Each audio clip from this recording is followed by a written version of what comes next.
Charles, I need you to stay and watch the girls. Oh, no, Mrs. Pembroke, I can't. Not tonight. But I have to go to Stan. I'll go to Stan. Stan likes me. We all like you, Charles, because you are always there in our time of need. Just like I'm always there in Aunt Jackie's time of need. Oh, no, Mrs. Pembroke, not guilt. You know I don't handle guilt well. Okay, you have a good time tonight. I have to go out, but Lila and her friends are probably safe without anybody here. So you do not have the power of guilt over me this evening. I relieve you of any responsibility. Just whatever you do, don't think of them alone here with nothing but wood and glass separating them from who knows what. You have a wonderful evening. Hey, see that, buddy? That didn't work at all. What do I have to do? Feed them? Water them? No, just be here, Charles. When people remember Charles in Charge, they remember the theme song, the wholesome vibes, and Scott Baio smiling his way through suburban chaos. What they don't remember, because 80s TV never had the language for it, is that Charles in Charge was fundamentally a show about emotional labour. Not babysitting, not hijinks, emotional labour.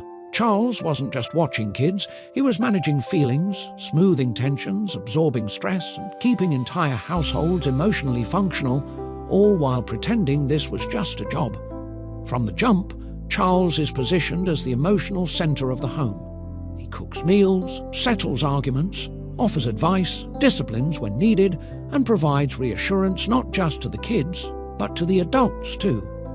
The parents rely on him, they confide in him, they trust him with decisions that go way beyond a normal caretaker's role. And here's the quiet part. The show never questions. Charles has no emotional safety net of his own. There's no episode where someone asks if he is tired, if he feels stuck, if he wants more. Charles is constantly on, always patient, always understanding, always available. That's not just kindness. That's performative stability, the kind demanded of people whose value is tied to how useful they are to others. Charles is rewarded with affection, praise and belonging, but never growth. His emotional labour keeps the household running smoothly, but it also traps him in place. What makes this hit harder is how normal the show presents it. The parents are busy, distracted, career-focused, so Charles becomes the emotional buffer between adult stress and childhood confusion. He explains things, he softens disappointments, he takes the hit so the parents don't have to. This is the 1980s fantasy, outsource emotional labour so the system keeps moving. The show doesn't frame this as exploitation, it frames it as gratitude. Charles should be thankful to be needed. And when the show literally swaps out families mid-run, the theme becomes even clearer. Different house, different kids, same role, same expectations, same emotional workload. The setting never mattered. Charles was the product. He's infinitely adaptable, endlessly supportive, and completely replaceable within the system.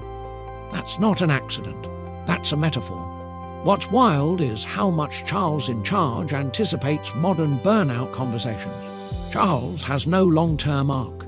No clear future, no evolution. He exists in a loop of caretaking where being good at the job ensures you'll never be freed from it.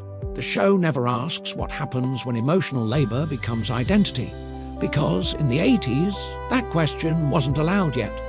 So when people say Charles in Charge was light or simple, what they're really saying is that it hid its truth well, because beneath the laugh track was a story about being needed more than being valued, about giving so much of yourself that you forget to ask what you want back. And that's why this show hits different now. We finally have the words for what Charles was doing. He wasn't just in charge of the kids, he was in charge of everyone's emotional well-being except his own. And that might be the most 80s sitcom truth of all.